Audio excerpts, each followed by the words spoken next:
What's up, guys? You're tuning in to another episode of The Bird's Nest, episode 6 now. I'm Tannergil Martin alongside Max Gritzula, and yet again, getting into another Birds loss. They dropped to the Ravens 28-30, and honestly, this was closer than I could have imagined, and other people were assuming it was going to be a 50-point blowout. But the Eagles, they hung in, even though they may not have deserved to be in that game at the end of that fourth quarter, but it turned out to be a close one. Carson Wentz, 21 of 40 for 213 yards and 2 touchdowns. And on the other side, the Ravens quarterback, Lamar Jackson, 16 of 27, 186 yards and a touchdown. Now, the Eagles, they spread the ball out a little more this game, going to Fulgham, 6 catches, 75 yards, and a touchdown. Ertz got the ball 3 more times than last game. He got 4 catches, 33 yards, and Ward 2 catches, 19 yards. And down the line, it goes to a interesting new name. Kroom gets a 3-yard touchdown catch and had a bunch of us at home scratching our head not knowing who this Kroom guy was catching a touchdown for us. But he did it, and we were still in this game, as I mentioned. Max, what did you see out of this Eagles team that kept them in the game? Well, it was a tale of two halves to start with. Carson Wentz and the Birds played pretty poorly in the first half, and the Ravens were able to jump out to that huge lead at halftime. And, they come back out in the second half and looked pretty solid. I don't know if it was that they figured something out or if the Ravens defense kind of just checked out and, figured they were up big. So I don't know off the top of my head if you could point to one specific thing that gave the Birds the momentum. But you got to love the fact that we spread the ball around more this game. We've both mentioned on previous shows that there's been one guy each week, especially Travis Fulgham recently. Just he's getting heavily targeted.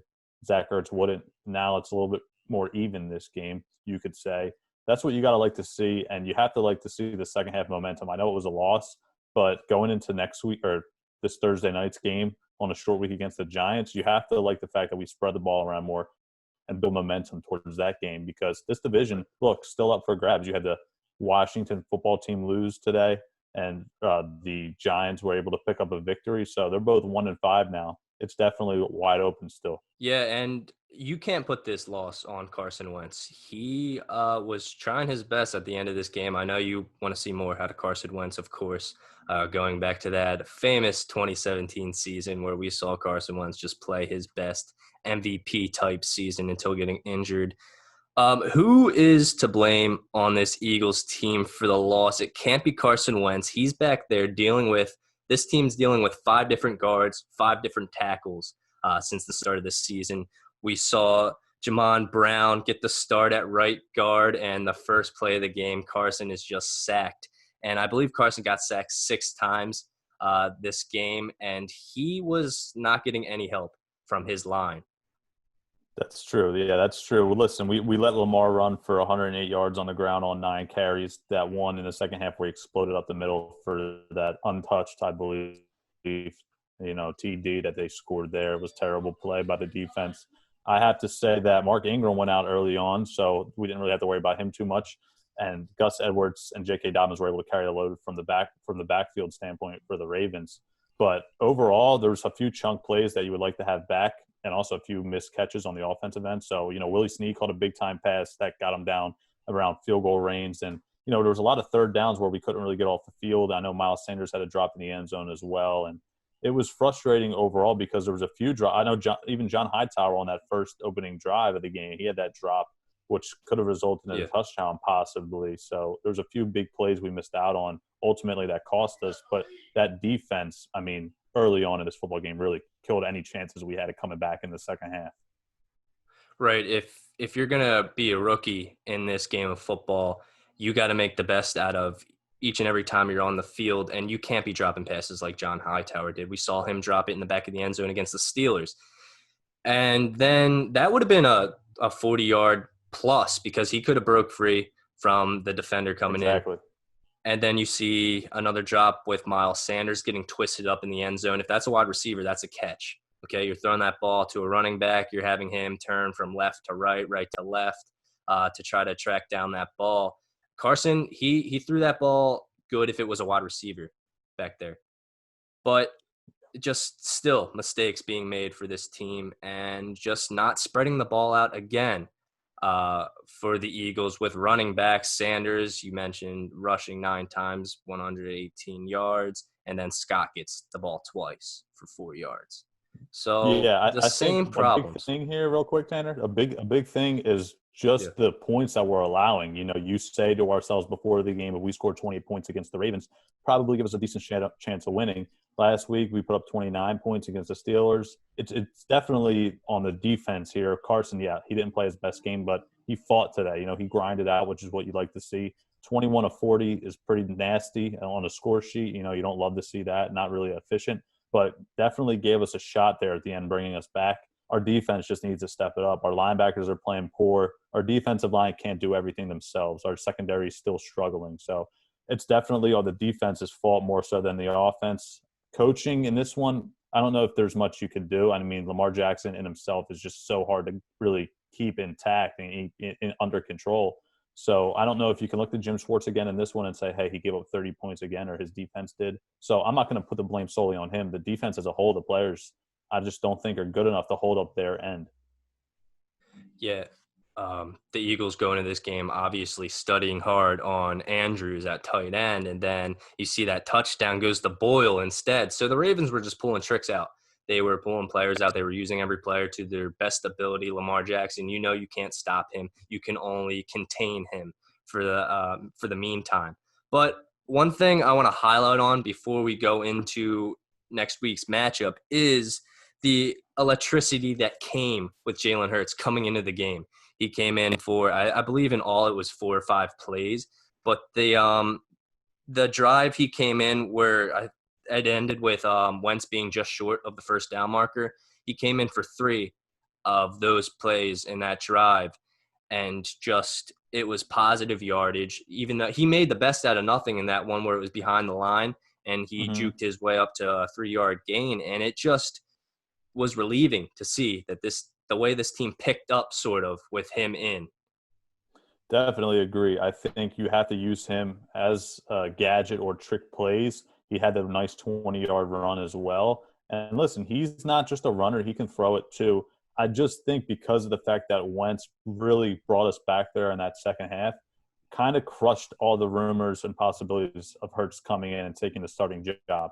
Now, listen, a loss is a loss at the end of the day. We all understand that. But going into this short week against the Giants, if we lose that game, then you're looking at some major changes possibly. And Hurts stepping into that quarterback position is a possibility. I know they're paying Wentz a lot of money to be the starter and the leader. And in no way, shape, or form is this loss pinned on him at all. But from a fan's perspective, which shout out to the fans being back, I think that gave us somewhat of a boost, which you like to see. And we now have 2 more home games in a row. But from a juice and energy standpoint, you love to see Hurts being out there. But I don't know if we're ready yet to have him thrust into the starting role. Yeah, I agree. He might need a little more time on that bench to develop as a quarterback in this league. But Right. one note that I have for you mentioned changes coming if the Eagles lose this matchup against the Giants, and we've heard that Howie Roseman is planning on changing up this team a lot for free agency, and the Eagles are going to be a big time free agency team this year. One thing I paid attention to is Zach Ertz on the field and just paying attention to him because as we know, this could be his last couple games as an Eagle player. But his injury might have just changed things around, though. What do you think's going to happen with that now that he got an injury? Do you think? I don't know how bad the injury is, but what do you Yeah. think that's going to play into? Yeah, it'll definitely play a factor depending on how severe the injury is. I'm not too sure what exactly the extent of the injury is, but if it's something serious, you might not be able to trade him at all or get less value for him. And this is something we talked about before. I might have already traded him if I was the GM at this point, but you definitely want to see some moves, even if we lose this week too. That's just going to make matters worse. You want to see moves being made. I don't know if we're going to be a huge free agency destination as much as Howie Roseman wants, just because of our cap situation right now. We're a little bit over, actually a lot over. But if we make some trades, that'll clear some cap. And I do believe that if you can get something good for Zach Ertz at this trade deadline, I would definitely go ahead and pull the trigger on it, even if we beat the Giants. If we beat the Giants, we're still in the hunt, you could say, for the division. Yeah. But you could still look towards the future and think, okay, we still have Dallas Goedert there for some insurance to back up Ertz if he were to depart our team. And you could also get some draft capital there as well. So it's kind of like a win-win situation almost. Yeah, now hopping right into this Giants game next week, we saw the Giants and Washington face off. It was a 19-20 scored game, and not too impressive stats-wise. Daniel Jones, 12 of 19, 112 yards, an interception, and a touchdown. Well, and then rushing, he's the leading rusher. He was the leading rusher for the Giants above Devontae Freeman with Yeah, hit a big 74 run on the yards, outside. 7 attempts. He honestly, the ball was spread out a good amount for the receivers, with Slayton only getting 2 catches, 41 yards. He's the leading receiver. This team is a beatable team as we can at 1-5. What Definitely. does this Eagles team need to do to ensure victory? Because with this team this year, you can't go too confident into every match. What do we need to capitalize on against this Giants team? Yeah, I think the number one thing is just get pressure on Daniel Jones. He's not having his best season, bottom 5 in the league from a quarterback standpoint, in my opinion. So you have to get pressure on him. We're both coming out here on a short week.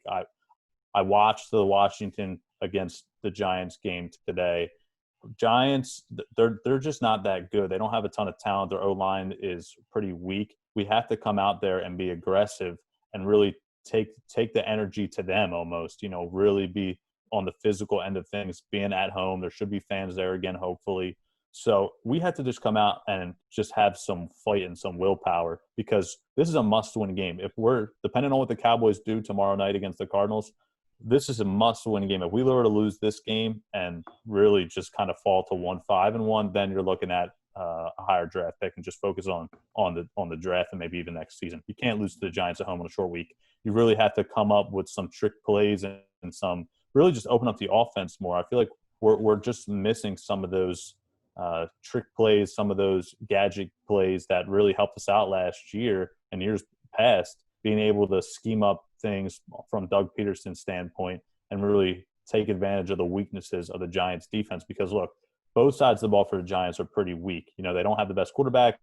Dave Freeman, they just brought this guy in. He was a free agent first 4 weeks of the season, and they were just pulled him in off the street, got him in there, and listen, he's producing a little bit. But overall, we have more talent in this team, and we really have to go out there and show it if we want to remain in the chase for this division. Yeah, and before we wrap things up, I want to highlight Josh Sweat's play today against the Ravens.